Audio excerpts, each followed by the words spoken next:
My company commander looked at us and said, "We're not taking prisoners today. We can't spare men to guard them, and we can't let them go. You understand what I'm saying?" Some soldiers nodded. I stayed silent. What he was ordering us to do was a war crime, but refusing meant court-martial, maybe execution.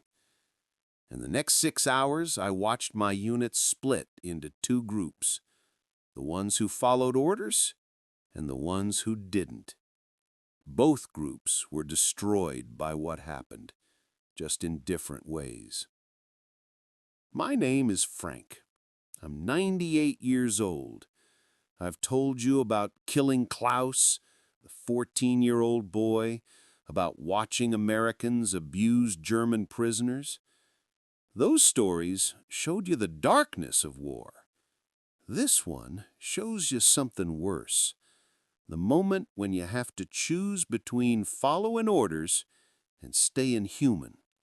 The moment when your commander looks you in the eye and tells you to commit murder, and you have to decide right then who you're going to be. Some men made one choice, I made another, and I'm still not sure which of us paid the higher price.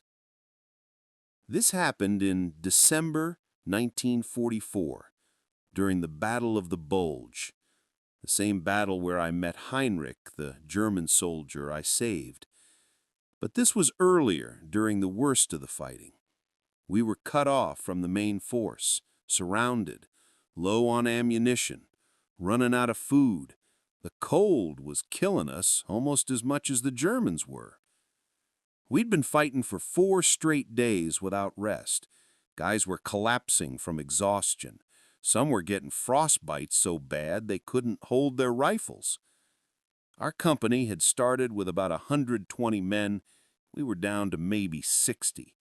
The rest were dead, wounded, or missing. Our commander was Captain Hendricks, career officer, West Point graduate. He'd been with us since Normandy. Good leader usually, kept us alive through some bad situations. But 4 days of constant combat had changed him. You could see it in his eyes, the stress, the exhaustion, the weight of watching men die under his command. We just fought off another German attack, barely held our position. During the fight, we'd captured 11 German soldiers, mostly young guys, scared, surrendering as soon as they got the chance. Standard procedure was to disarm them, secure them, and evacuate them to the rear when possible. But we were cut off, no way to evacuate prisoners. And Hendricks was looking at these 11 Germans like they were a problem he needed to solve. He called together the squad leaders. Davies was there, me and about 8 other guys. We gathered in a partially destroyed building that we were using as a command post. Hendricks was pacing, hadn't slept in days. His hands were shaken, not from fear, from exhaustion and too much coffee and the weight of command. "We've got a situation," he said. 11 prisoners. We can't evacuate them. We can't spare men to guard them properly, and we can't let them go, because they'll report our position and we'll have a battalion of Krauts on top of us within an hour. One of the squad leaders, a sergeant named Price, said, "What are you suggesting, sir?" Hendricks stopped pacing, looked at all of us.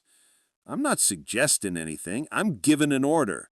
We eliminate the prisoners. Quick, quiet, make it look like they were killed in combat. We can't afford to have 11 enemy soldiers as a liability right now." The room went silent. Nobody moved. Nobody spoke. We all understood what he was saying. He was ordering us to execute 11 unarmed prisoners. A clear violation of the Geneva Convention. A war crime. The kind of thing we'd been told the Nazis did. The kind of thing we were fighting against. Davy spoke up. "Sir, that's against—" "I know what it's against," Hendricks snapped. "You think I don't know? But we're in an impossible situation.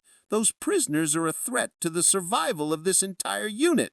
60 American soldiers, your brothers, your friends, versus 11 German soldiers who were trying to kill us an hour ago. You do the math." "They surrendered," I said. My voice sounded strange to my own ears. Small, scared. "They're prisoners of war. We're supposed to—" "Supposed to what?" Hendricks got in my face. "Supposed to follow peacetime rules in the middle of hell? Supposed to risk 60 American lives to protect 11 Germans?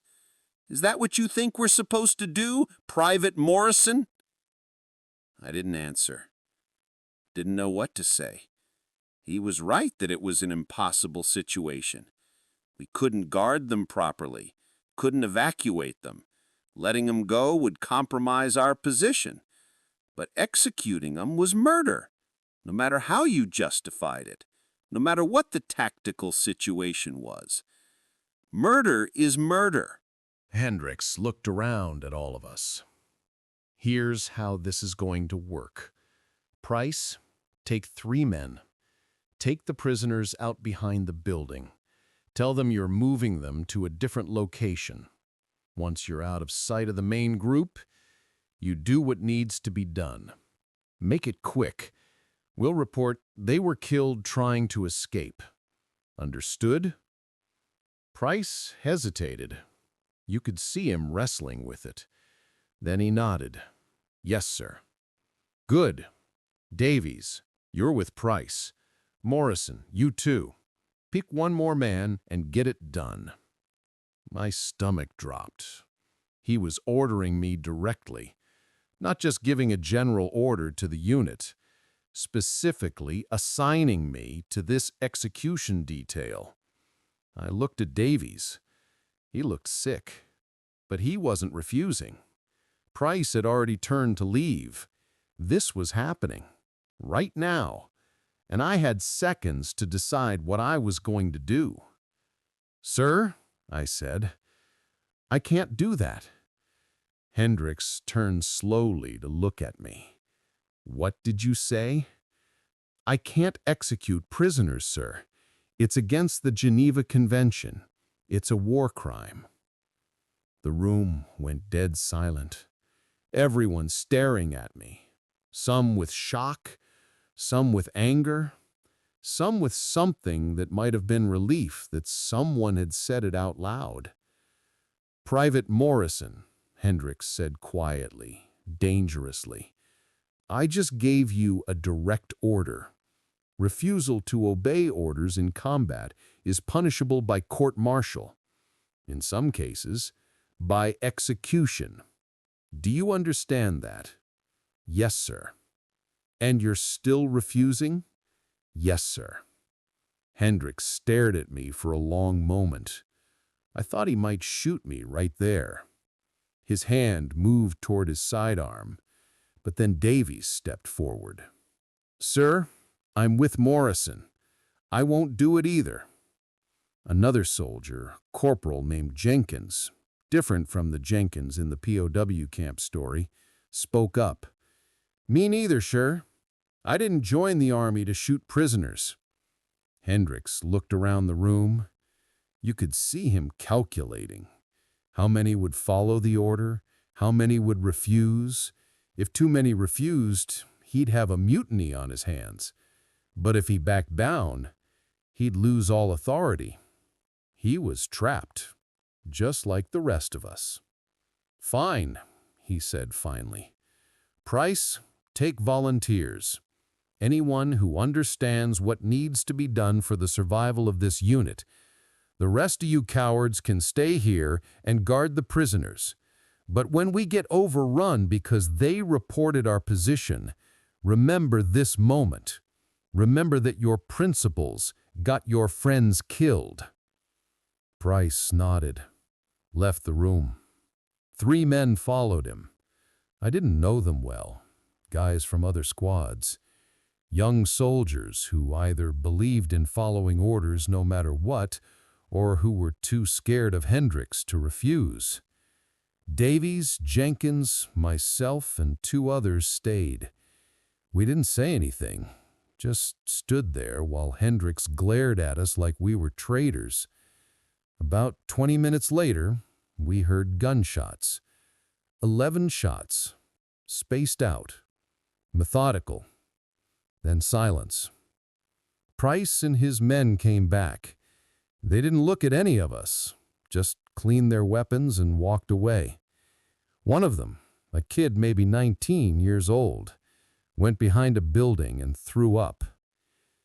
But he'd done it. They'd all done it. Followed the orders, executed 11 unarmed prisoners.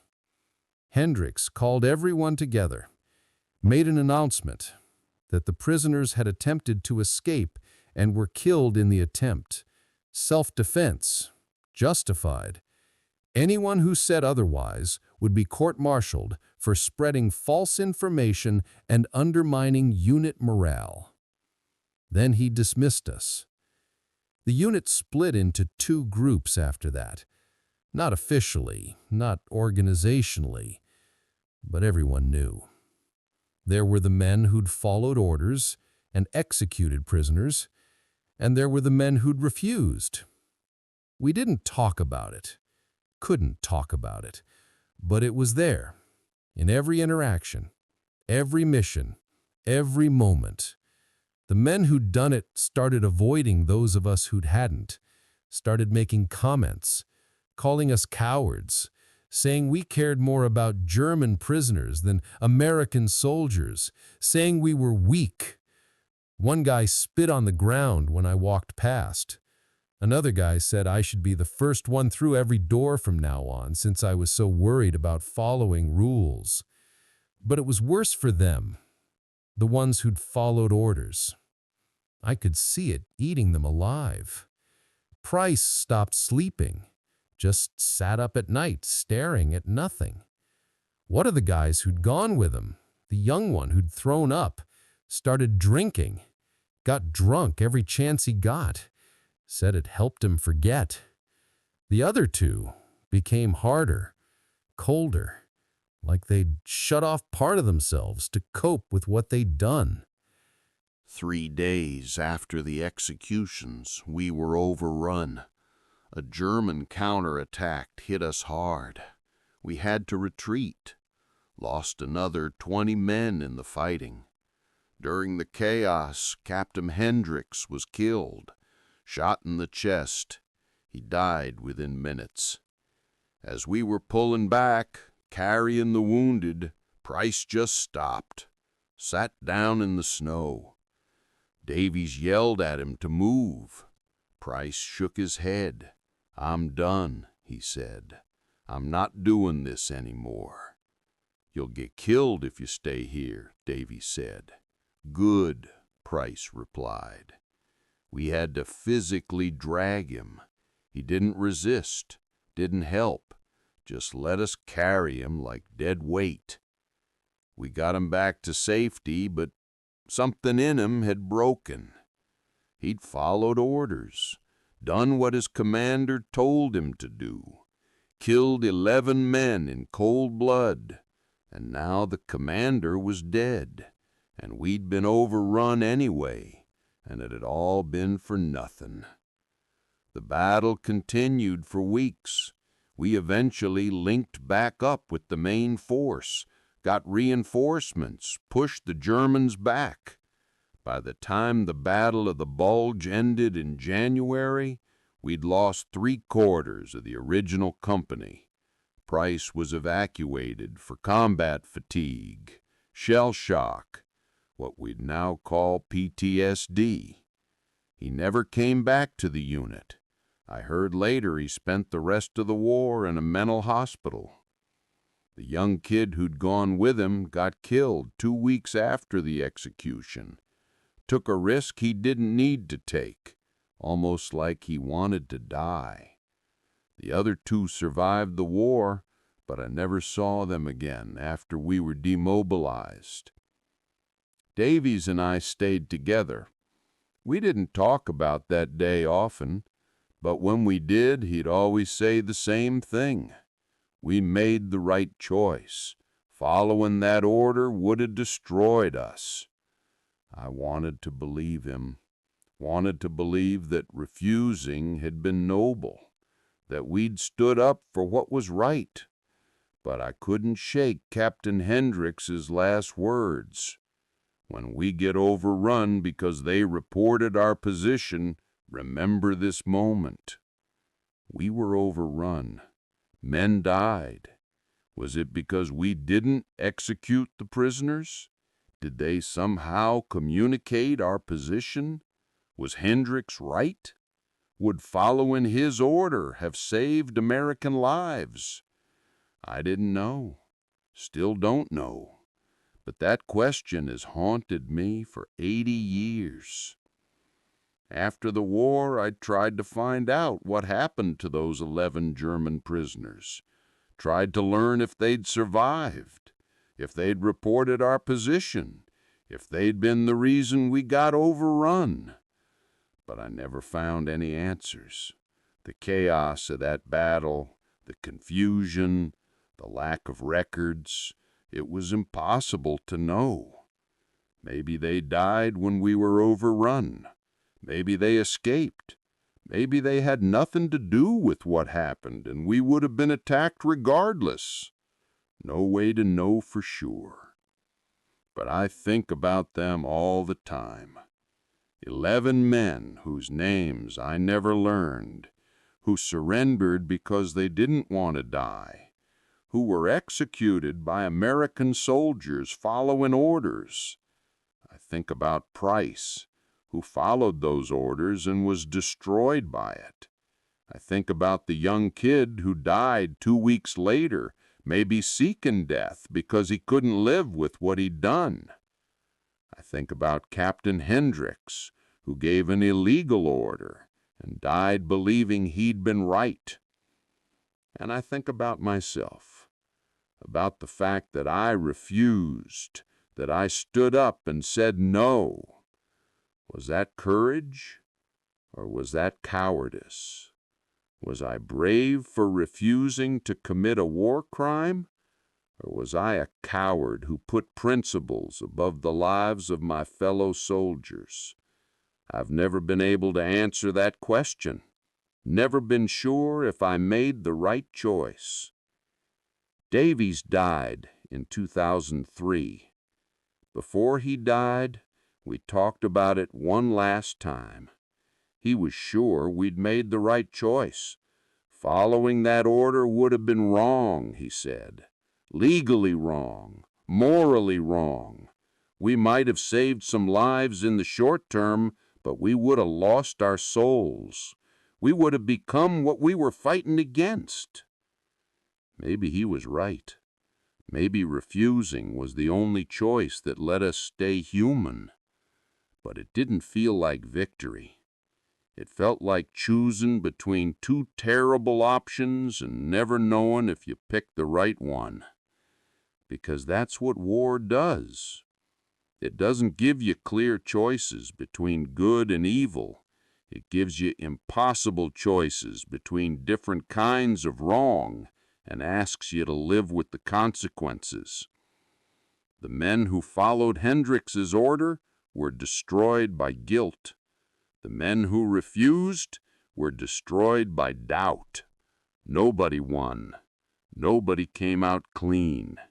We all just carried different kinds of weight, different kinds of damage, some visible, some hidden, all permanent.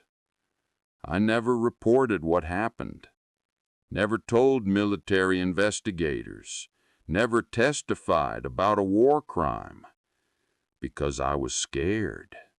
Scared of retaliation, scared of being labeled a troublemaker, scared that my refusal would be seen as cowardice rather than principle. So I stayed quiet. Let it get buried. Let Price and the others carry their guilt alone.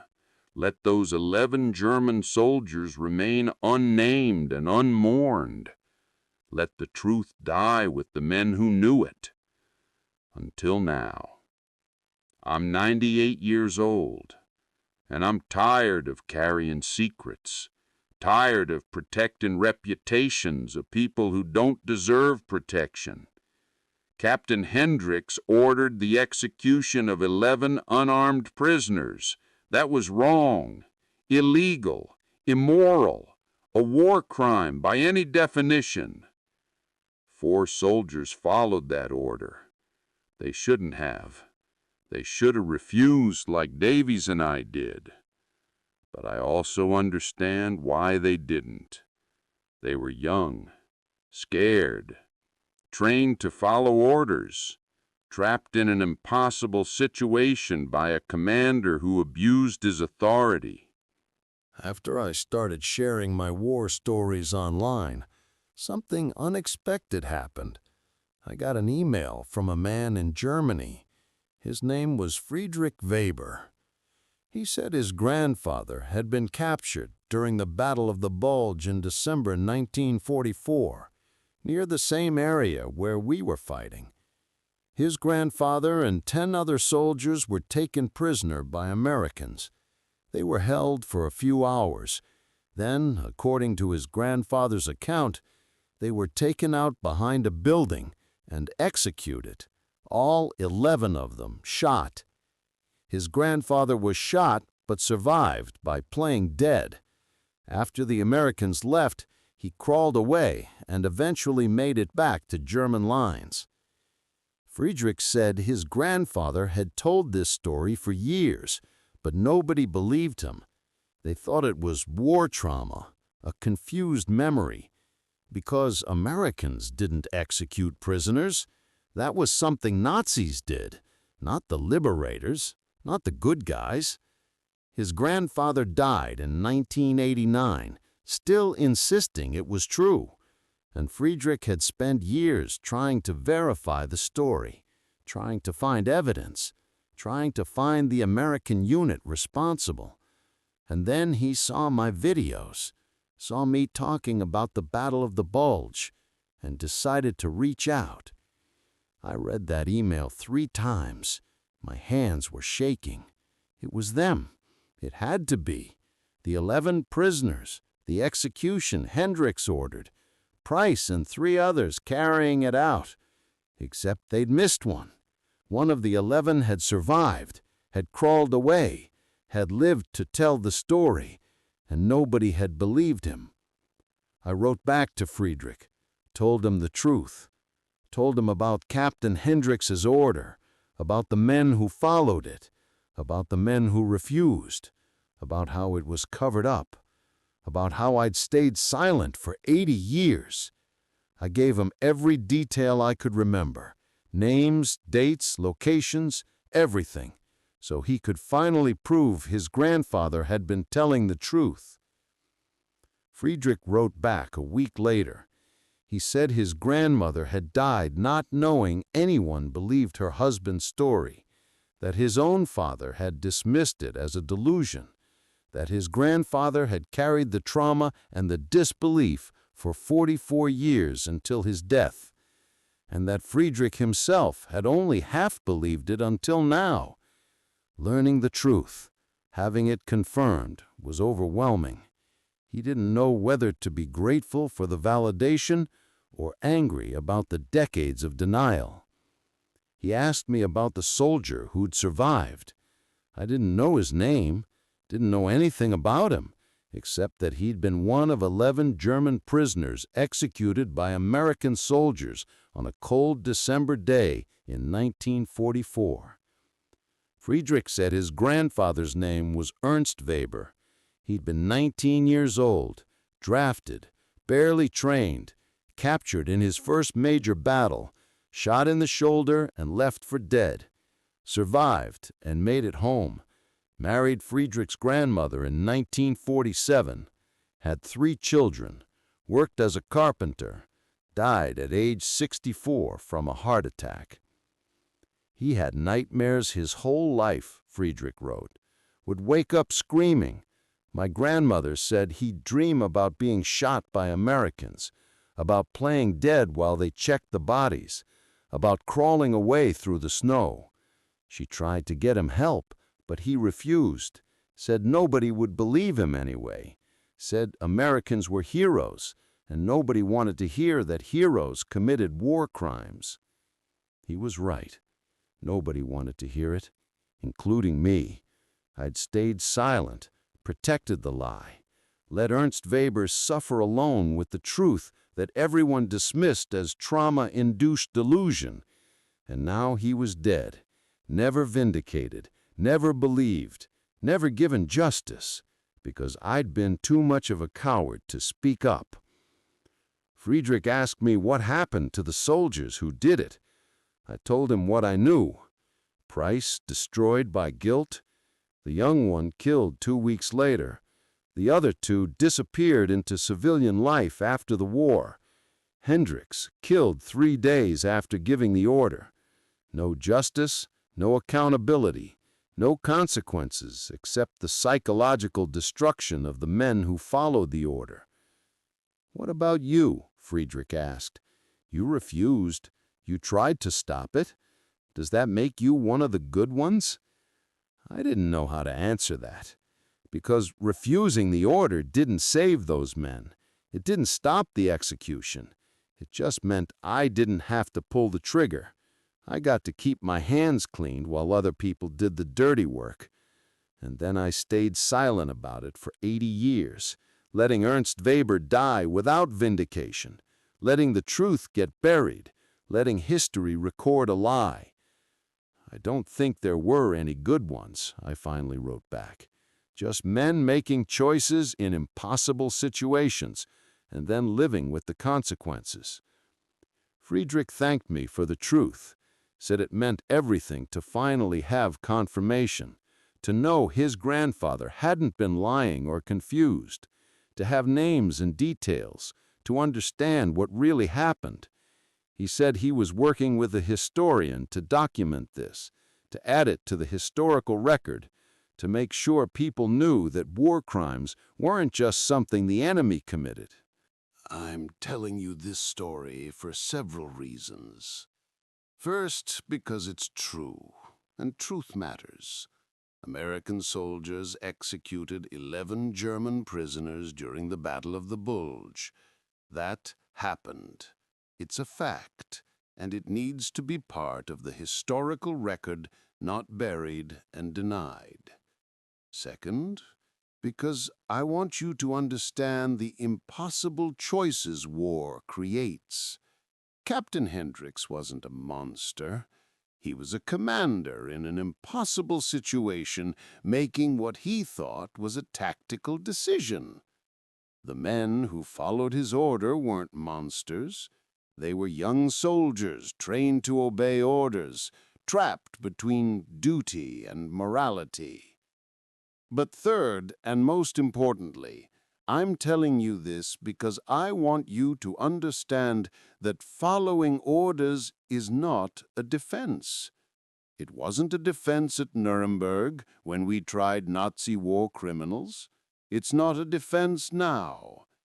When you're given an illegal order, an immoral order, an order that violates the fundamental rules of warfare and human decency, you have an obligation to refuse, even if it's hard, even if it's dangerous, even if your commander threatens you with court-martial.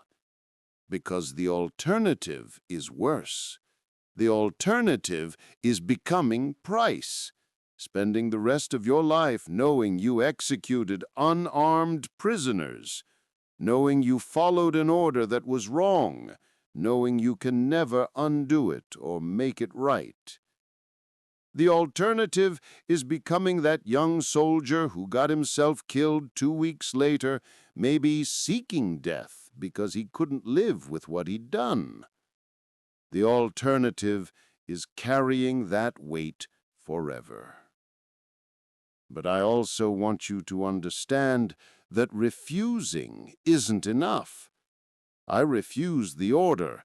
I stood up. I said no.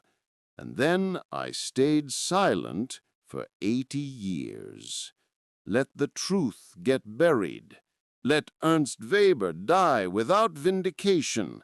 Let history record a lie. Refusing was the first step. But it wasn't the last step. The last step is speaking up, telling the truth, making sure these crimes don't get erased from history.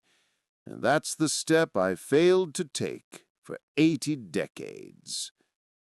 Some of you watching this will think I should have kept this secret, that I'm dishonoring Captain Hendricks and the men who served with him, that I'm giving ammunition to people who hate America, that some truths are better left buried. But I disagree. I think the truth honors the men who died more than lies do. I think acknowledging our failures is more patriotic than pretending we're perfect. I think facing hard truths is what separates us from the regimes we claim to be better than. The Nazis executed prisoners, so did American soldiers. That doesn't mean we're equally evil. Context matters, scale matters, intent matters. But we can't pretend it didn't happen. We can't say war crimes are only something the enemy commits. We can't hold others accountable while excusing ourselves. That's hypocrisy, and hypocrisy corrodes everything good we claim to stand for. Captain Hendricks gave an illegal order. 4 soldiers followed it.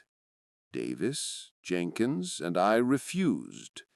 Ernst Weber survived and lived 55 years, carrying a truth nobody believed. I stayed silent, protecting a lie. Those are the facts. None of us were heroes. None of us were monsters. We were just people in an impossible situation, making choices we'd have to live with forever. And all of us paid a price for those choices. If I could go back, would I make the same choice?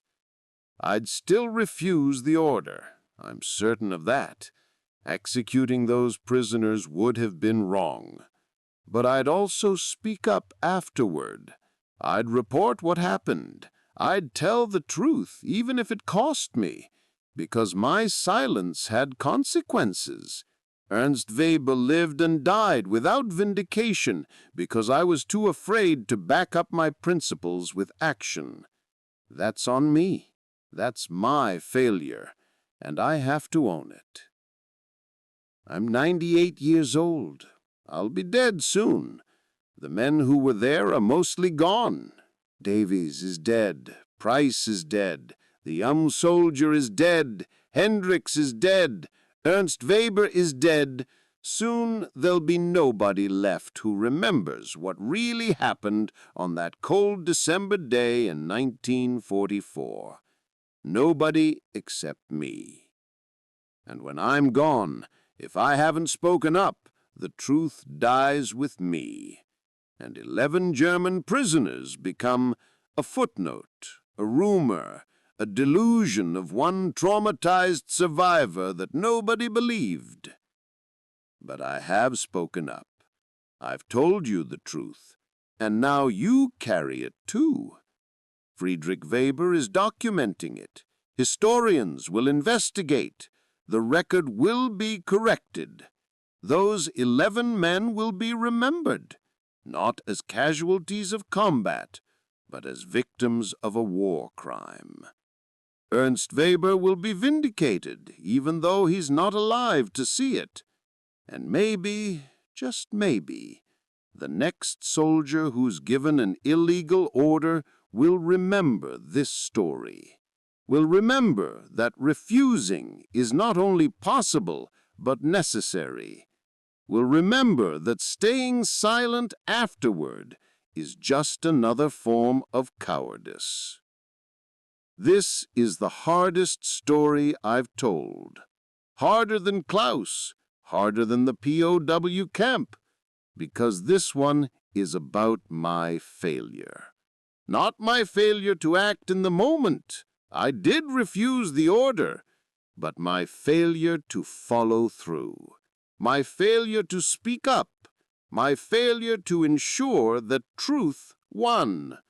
For 80 years I've carried the weight of that failure, and now I'm giving it to you, not to make you carry it, but to make you remember it, to make you think about what you'd do in that situation, and to make you promise that if you're ever given an order you know is wrong, you'll not only refuse it, you'll speak up about it. You'll tell the truth, even when it's hard, even when it's dangerous, even when staying silent would be easier. Because that's what separates us from the evil we fight against. Not that we never do wrong, but that we're willing to acknowledge it when we do, willing to face it, willing to do better, and willing to tell the truth no matter what it costs. Subscribe if you think truth matters more than comfortable lies.